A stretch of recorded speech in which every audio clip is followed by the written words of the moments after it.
जाए। भारत माता की, भारत माता की, भारत माता की जय भवानी, जय भवानी। अकोल्यातील माझ्या सर्व बंधू आणि भगिनींना माझा नमस्कार। भगवान राजराजेश्वर बरसी टाकलीची कालिका देवी, अकोटचे नंदिकेश्वर, बालापूरची बालादेवी, पातूरची रेणुका देवी, काटेपूर्णाची ढगादेवी यांना मी कोटी कोटी वंदन करतो। मैं संत गजानन महाराज जी को शीश झुकाकर नमन करता हूं। विदर्भ का आशीर्वाद हमेशा मेरे लिए खास रहा है। अब एक बार फिर मैं विधानसभा चुनाव में महायुति के लिए आपसे आशीर्वाद मांगने आया हूं।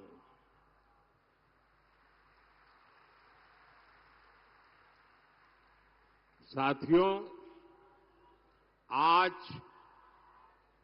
9 नवंबर की तारीख है।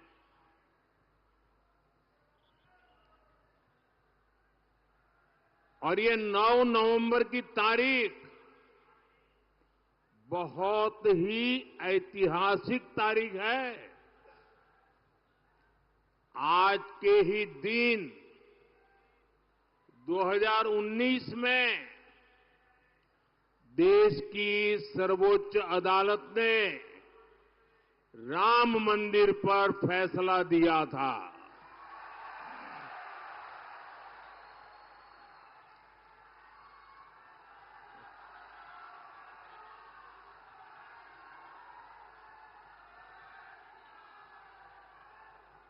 नौ नवंबर की ये तारीख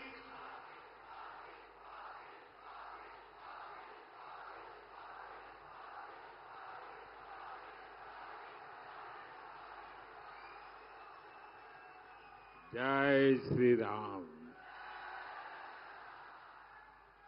9 नवंबर की ये तारीख इसलिए भी याद रखी जाएगी क्योंकि सुप्रीम कोर्ट के फैसले के बाद हर धर्म के लोगों ने बहुत ही संवेदनशीलता का परिचय दिया।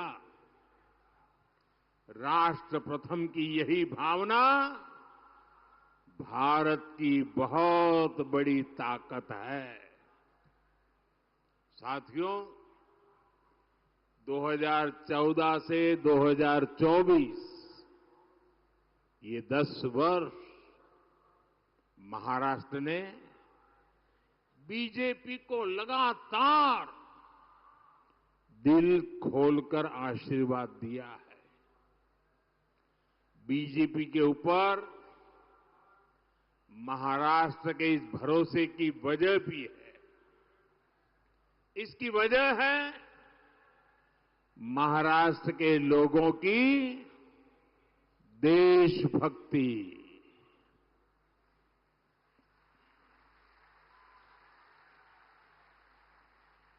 और महाराष्ट्र के लोगों की राजनीतिक समझ और महाराष्ट्र के लोगों की दूरदृष्टि।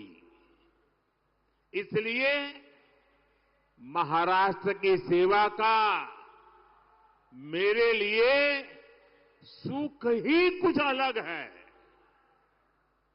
अभी केंद्र में हमारी सरकार को 5 महीने ही हुए हैं। इन 5 महीनों में लाखों करोड़ रुपए की परियोजनाएं शुरू की गई है। इसमें बड़ी संख्या में महाराष्ट्र से जुड़े इंफ्रास्ट्रक्चर प्रोजेक्ट भी हैं। मैंने अभी कुछ ही समय पहले जिस वाढवण पोर्ट की आधारशिला रखी है, अकेले उसकी लागत ही करीब करीब 80,000 करोड़ रुपए है। और महाराष्ट्र में बनने वाला ये पोर्ट हिंदुस्तान का सबसे बड़ा पोर्ट बनने वाला है। आज हिंदुस्तान के सभी बंदरगाह की कुल ताकत जो है, उससे डबल ताकत अकेले ये महाराष्ट्र में वाढवण में बनने वाले नए बंदरगाह की होने वाली है।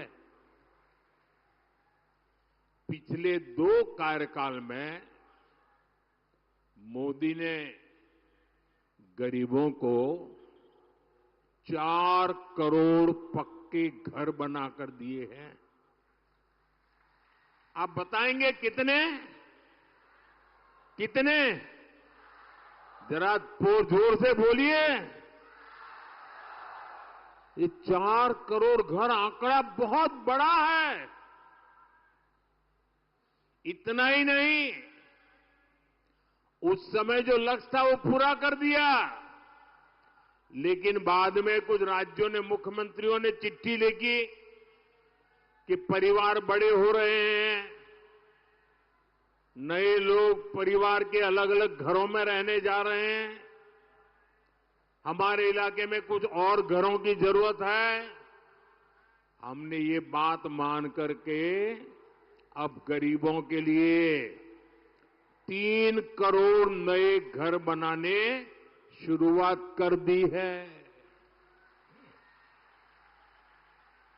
और इससे महाराष्ट्र के भी लाखों गरीबों को पक्के घर का सपना पूरा होगा। अब आप मुझे बताइए, ये जिन लोगों को पक्के घर मिल रहे हैं, वो आशीर्वाद देंगे कि नहीं देंगे? जरा बोलिए ना, आशीर्वाद देंगे कि नहीं देंगे? ये पवित्र काम करने से पुण्य मिलता है कि नहीं मिलता है? ये पुण्य किसको मिलेगा? ये पुण्य किसको मिलेगा? अरे पूरी ताकत से बताओ भाई, पुण्य किसको मिलेगा? मोदी को नहीं, ये पुण्य आपको मिलेगा, क्योंकि आपके एक वोट ने मोदी को गरीबों के लिए घर बनाने का मौका दिया है। और इसलिए पुण्य के अधिकारी आप हैं। अच्छा, मेरा एक काम करोगे? अकोला के लोग जरा पूरी ताकत से बताओ, मेरा एक काम करोगे? शाबाश, बड़ा जोर है भाई।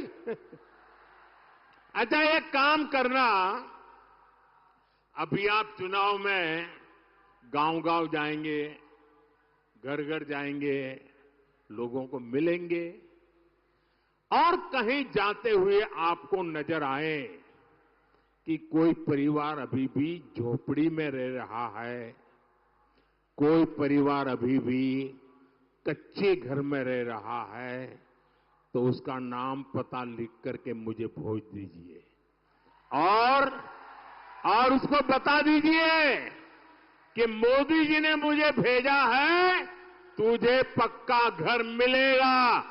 ये वादा करके आओगे मेरी तरफ से? देखिए, मेरे लिए आप ही मोदी हैं, तो वादा कर दोगे? आप वादा करके आइए, मैं वादा पूरा कर दूंगा।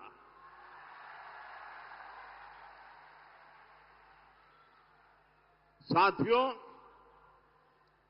चुनाव के समय मैंने 70 वर्ष से अधिक उम्र के बुजुर्गों को मुफ्त इलाज की गारंटी देने का वादा किया था। हमारी सरकार ने सीनियर सिटीजन्स, बुजुर्गों की सेवा के लिए ये योजना लॉन्च कर दी है। 70 साल से ऊपर के बुजुर्गों को वय वंदना आयुष्मान कार्ड मिलने शुरू हो गए हैं। सबका साथ, सबका विकास की भावना के साथ ही इस योजना का लाभ हर वर्ग, हर समाज, हर धर्म के बुजुर्गों को मिलेगा। आपके परिवार में भी जो 70 साल के ऊपर के हैं, उनकी बीमारी के खर्च की चिंता आप मत करना, उनका ये बेटा करेगा। साथियों, कांग्रेस और अघाड़ी वालों ने महाराष्ट्र के लोगों की जिस मांग को दशकों तक पूरा नहीं होने दिया, मोदी ने वो भी पूरा कर दिया। बताऊं क्या बात की है हमने? बताऊं? हमें मराठी को अभिजात भाषा का दर्जा देने का सौभाग्य मिला है। मराठी को वो सम्मान मिला है जिससे पूरे महाराष्ट्र का गौरव जुड़ा है। केंद्र में एनडीए सरकार तेज गति से चल रही है। उतनी ही तेज गति वाली महायुति सरकार मुझे फिर से यहां महाराष्ट्र में चाहिए। और इसलिए मैं आज आपके पास आशीर्वाद मांगने आया हूं। मिलेगा ना? पक्का मिलेगा ना? हर बूथ में से मिलेगा, हर गांव से मिलेगा, हर मोहल्ले से मिलेगा। और इसलिए पूरे महाराष्ट्र में आज गूंज रहा है, भाजपा महायुति आहे तर गती आहे, महाराष्ट्राची प्रगति आहे। साथियों, महायुति सरकार के अगले 5 वर्ष कैसे होंगे, इसकी एक झलक महायुति के वचननामे में भी दिख रही है। महिलाओं की सुरक्षा और महिलाओं के लिए अवसर, माझी लाड़की बहन योजना का विस्तार,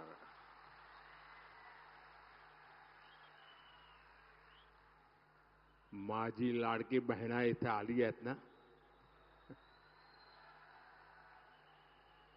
युवाओं के लाखों रोजगार, विकास के बड़े बड़े काम महायुति सरकार महाराष्ट्र के विकास को डबल स्पीड से आगे बढ़ाएगी। यानी स्वाभिमानी युवा, शिक्षण, रोजगार महायुतीचे सरकार करील स्वप्न साकार।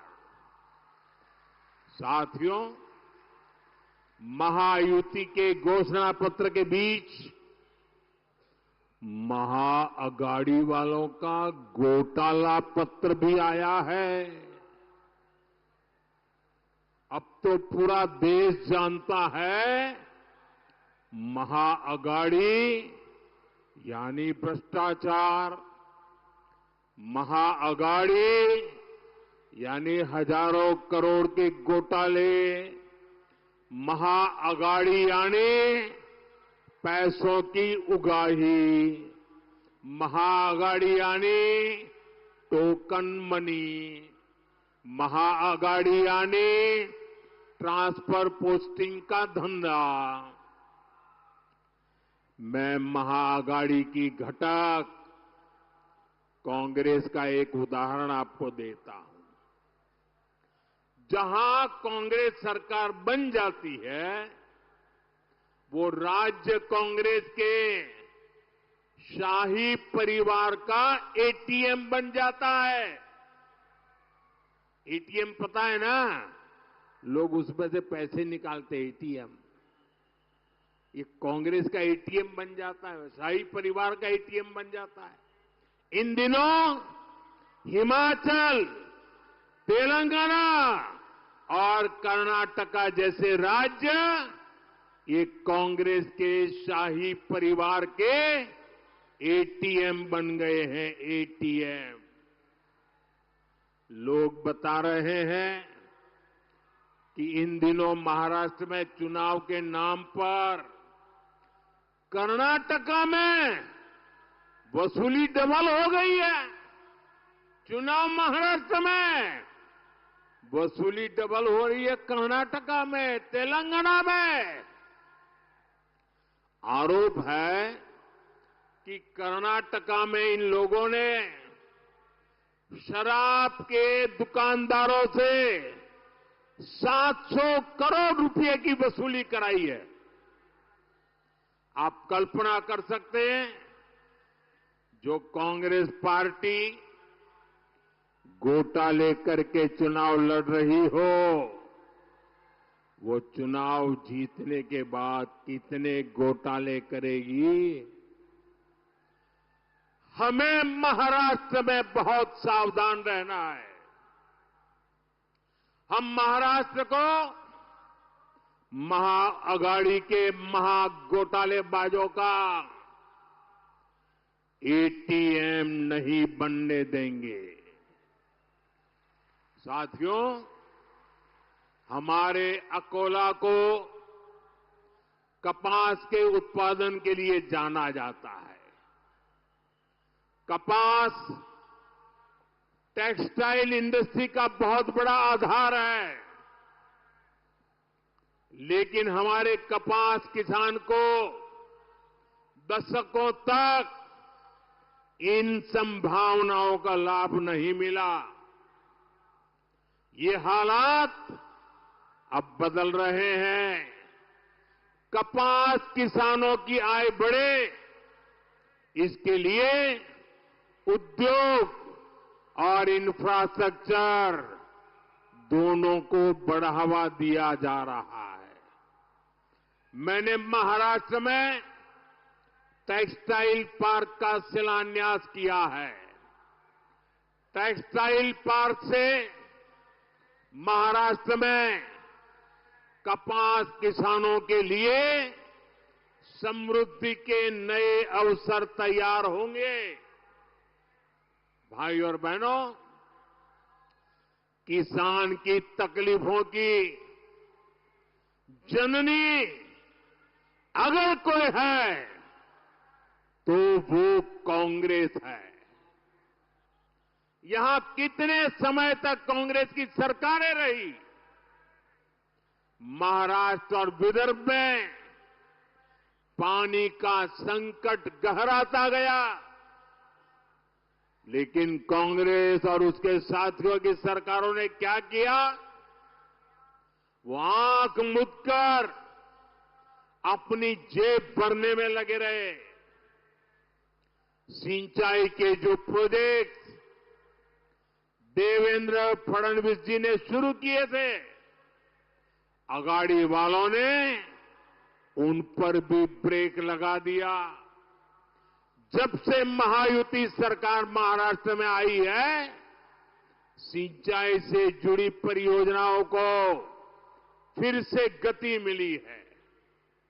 हमारी सरकार ने वैनगंगा, नलगंगा, पैनगंगा, इन नदियों को लिंक करने की योजना को मंजूरी दी है। इस परियोजना से अमरावती, यवतमाल, अकोला, बुल्ढाना, वाशिम, नागपुर और वर्धा में पानी की कमी दूर होगी और इस पर करीब करीब 90,000 करोड़ रुपए खर्च होंगे। नदियां आपस में जुड़े, कहीं बाढ़ और कहीं सूखा, ये समस्या खत्म हो, इसके लिए हमारी सरकार ने हजारों करोड़ रुपए दिए हैं। इससे महाराष्ट्र के इस भाग में पानी की समस्या दूर होगी और उत्पादन बेहतर होगा। हम किसानों को कम पानी का उपयोग कर सिंचाई करने के लिए भी प्रेरित कर रहे हैं। पीएम कृषि सिंचाई योजना के तहत महाराष्ट्र में सूक्ष्म सिंचाई कवरेज को 10 लाख हेक्टेयर तक बढ़ाया गया है, जिसका मकसद है पर ड्रॉप मोर क्रॉप।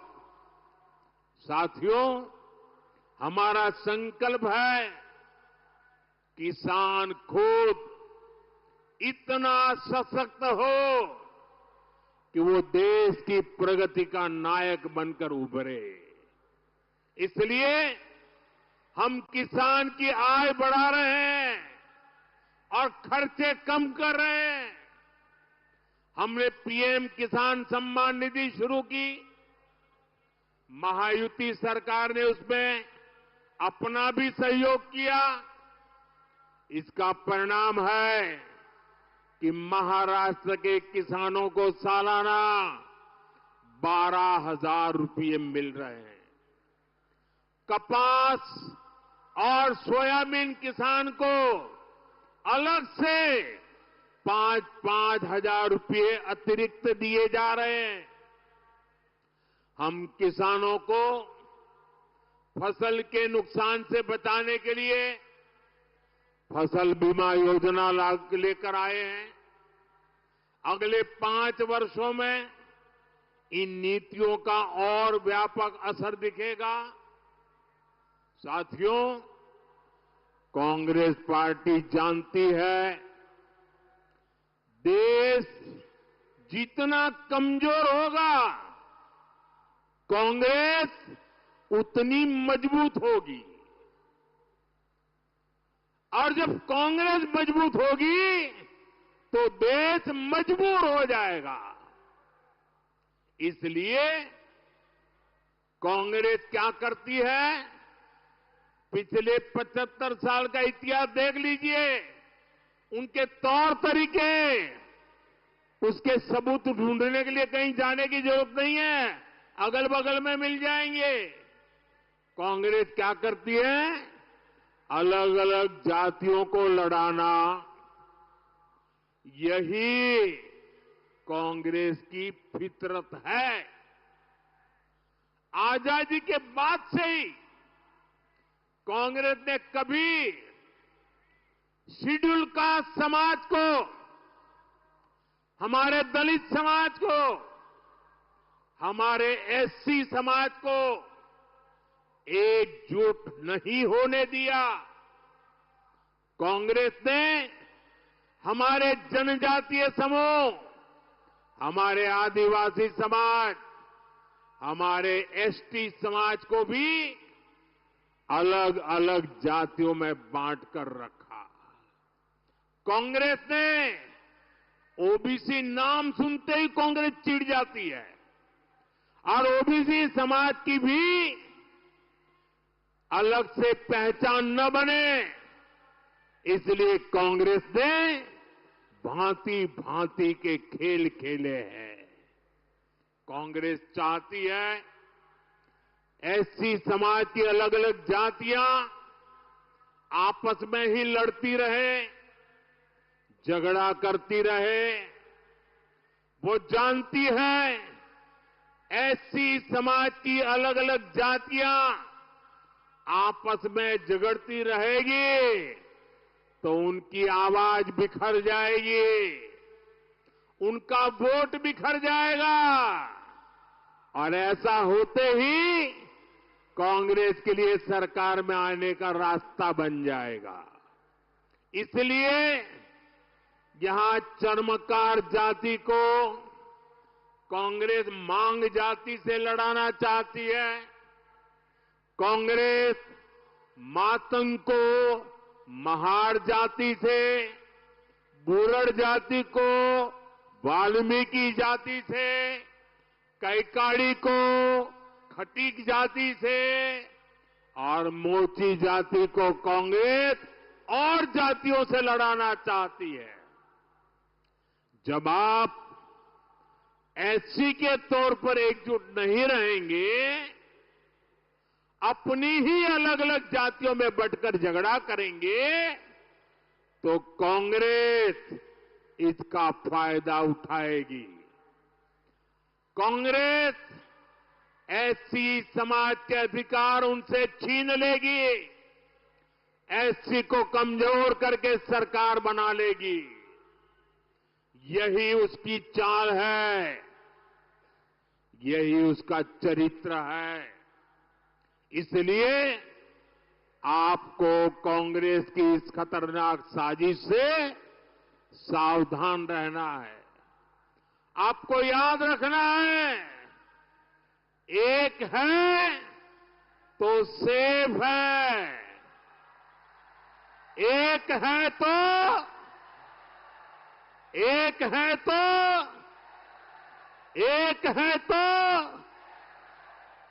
साथियों, मैं आज महाराष्ट्र की धरती से हरियाणा के अपने भाई बहनों का विशेष आभार व्यक्त करना चाहता हूं। हरियाणा के लोगों ने सबसे पहले एक है तो सेफ है के मंत्र पर चलते हुए कांग्रेस की साजिश को नाकाम किया है। उन्होंने विधानसभा चुनाव में वहां कांग्रेस को धूल चटा दी और अभी एक महीने पहले ही हुआ है। वहां के लोग भूले नहीं हैं कि कैसे कांग्रेस सरकार के समय दलितों के खिलाफ बड़े बड़े दंगे हुए थे। उन दंगों में दलितों को बेरहमी से मारा गया था और कांग्रेस दलितों को मारने वालों के साथ खड़ी थी। यही कांग्रेस और उसके साथियों का असली चेहरा है। साथियों, कांग्रेस ने बाबा साहब आंबेडकर के साथ जो किया, जो आज कर रही है, वो भी सबको जानना जरूरी है। नेहरू जी से लेकर आज तक कांग्रेस के शीर्ष परिवार ने बाबा साहब आंबेडकर को बार बार अपमानित किया है। कांग्रेस के समय बाबा साहब आंबेडकर के किसी भी बड़े काम का श्रेय कभी भी बाबा साहब को देने नहीं दिया। आज देखिए, जो बड़े बड़े डैम हैं, बड़ी बड़ी नदी जल परियोजनाएं हैं, इसमें सबसे बड़ी भूमिका जब बाबा साहब केंद्र में मंत्री थे, बाबा साहब आंबेडकर की रही। लेकिन इसका श्रेय बाबा साहब को नहीं, कांग्रेस के एक परिवार ने हड़प लिया, उनके ही नाम सब कर दिया। देश के पहले कानून मंत्री के रूप में बाबा साहब आंबेडकर ने देश के लिए अनेकों बड़े निर्णय किए, लेकिन कांग्रेस ने ये श्रेय भी बाबा साहब को कभी नहीं दिया। कांग्रेस के लोग बाबा साहब से इसलिए भी नफरत करते हैं क्योंकि संविधान निर्माण का श्रेय बाबा साहब को जाता है। कांग्रेस ने छल कपट से चुनाव में बाबा साहब को हरवाया, देश के एक महान नेता की राजनीति खत्म कर दी। क्यों?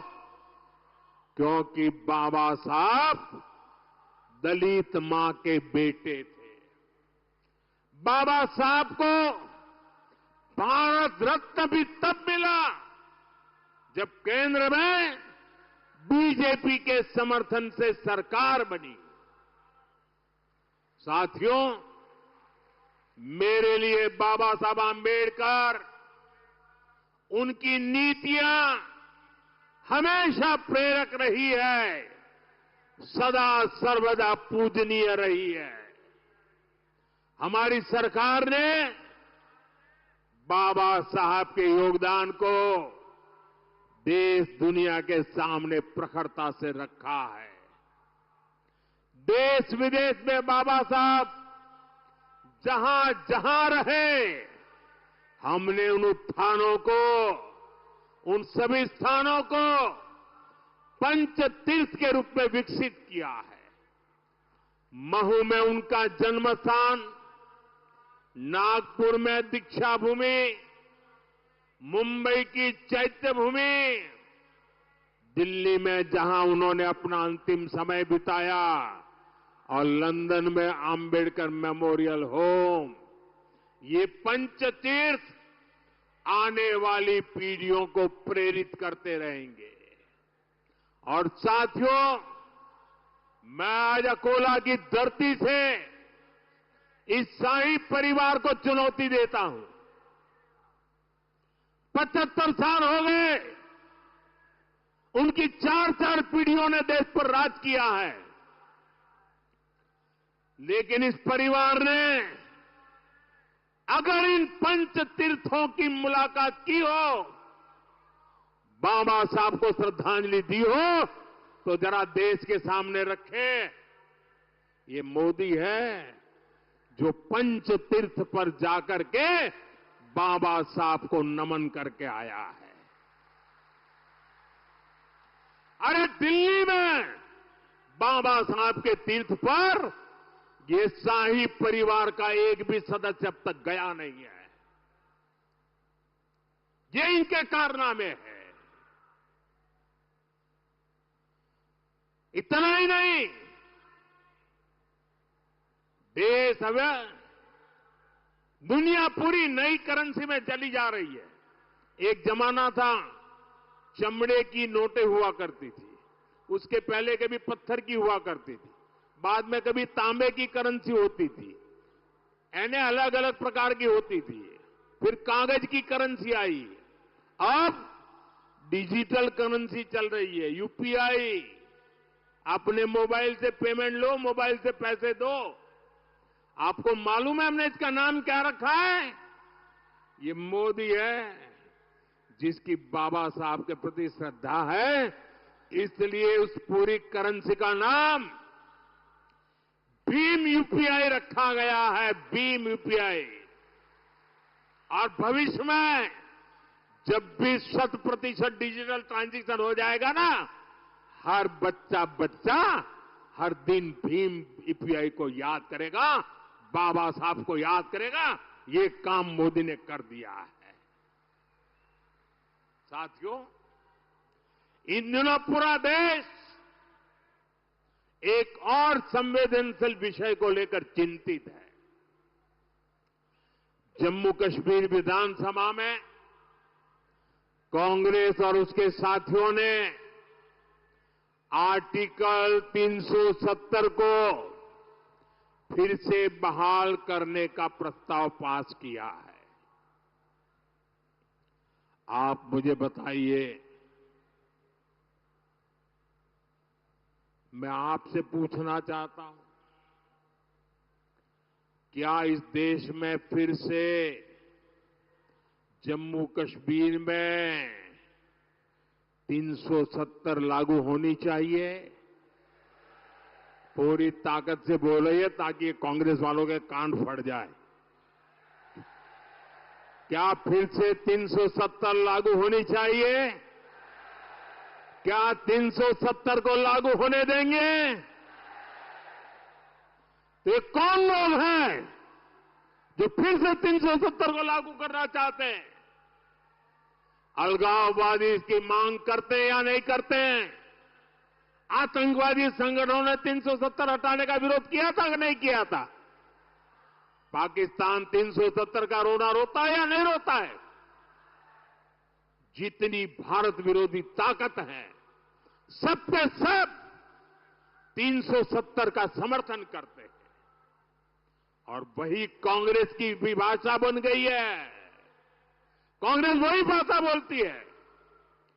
जम्मू कश्मीर में 370 फिर से लगाना यानी कश्मीर को फिर से हिंसा की आग में झोंकना। कश्मीर में 370 यानी राज्य में बाबा साहब आंबेडकर के संविधान को फिर से जम्मू कश्मीर से बाहर निकालना। ये जो लोग संविधान की किताबें और कोरे कागज की किताबें बांटते फिरते हैं ना, ये कैसे पापी लोग हैं मैं बताता हूं। और हम सब की आंखों में कितनी धूल झोंकी उन्होंने देशवासियों की आंखों में। बाबा साहब आंबेडकर के संविधान की बातें करते हैं। 75 साल तक इस देश में 2 संविधान चलते थे। एक जम्मू कश्मीर का संविधान अलग था और दूसरा देश में जम्मू कश्मीर के सिवाय बाबा साहब आंबेडकर वाला संविधान था। हम उनको पूछते थे, क्या बाबा साहब आंबेडकर का संविधान जम्मू कश्मीर में लगेगा कि नहीं लगेगा? इनके मुंह पे ताले लग जाते थे। ये हमारे संविधान के प्रति श्रद्धा थी, ये हमारी बाबा साहब के प्रति श्रद्धा थी। हमने 370 की दीवार को तोड़ दिया और बाबा साहब के संविधान को जम्मू कश्मीर में लागू कर दिया। और जब बाबा साहब का संविधान लागू हुआ न, तब जाकर के 370 हटने के बाद 75 साल के बाद पहली बार कश्मीर और जम्मू के दलितों को आरक्षण मिला। 75 साल तक नहीं मिला था। उनको संवैधानिक अधिकार नहीं मिले थे, पहली बार मिले। कांग्रेस फिर से कश्मीर को दशकों पीछे धकेलना चाहती। कांग्रेस जानती है इसी 370 की वजह से कश्मीरी हिंदुओं को अपना घर छोड़कर भागना पड़ा था। ये जम्मू कश्मीर के दलितों और पिछड़ों का अधिकार छीनना चाहती है और यहां महाराष्ट्र में आकर दलितों पिछड़ों से वोट भी मांग रहे हैं। साथियों, 20 नवंबर को महाराष्ट्र के साथ साथ आपको देश के भी भविष्य को दिशा देने का मौका मिलेगा। आपको विकास को चुनना है, आपको शांति को समर्थन देना है, आपको सुरक्षा को चुनना है। मेरा आग्रह है, आप महायुति के सभी उम्मीदवारों को भारी बहुमत से जिताइए। हम मिलकर समृद्ध महाराष्ट्र और विकसित भारत का सपना पूरा करेंगे। आप यहां इतनी बड़ी तादाद में आए और मैं देख रहा था, मैं यहां बोल रहा था, वहां पूरा एक भीड़ की भीड़ चली आ रही अभी भी। ये प्यार, ये आशीर्वाद, और मैंने कल 2 रैली देखी, आज तीसरी रैली देख रहा हूं। कोई सर्वे वर्वे काम नहीं आने वाला, ये विजय का विश्वास नजर आ रहा है।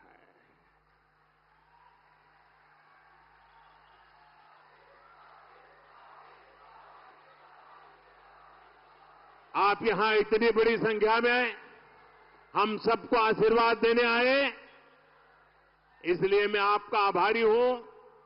जो विधानसभा का चुनाव लड़ रहे हैं, ऐसे सभी उम्मीदवार जरा आगे आ जाएं। जो इस चुनाव में असेंबली का चुनाव लड़ रहे हैं, वो सभी साथी जरा आगे आ जाएं। सब आगे आ जाए जो चुनाव लड़ रहे हैं। इस जिले में लड़ते हो, किसी और जिले में लड़ते हो, जो भी लड़ते हो, मैं जरा आपके पास आता हूं। उसके बाद आप सबको मेरा बहुत बहुत धन्यवाद। बोलिए भारत माता की, भारत माता की।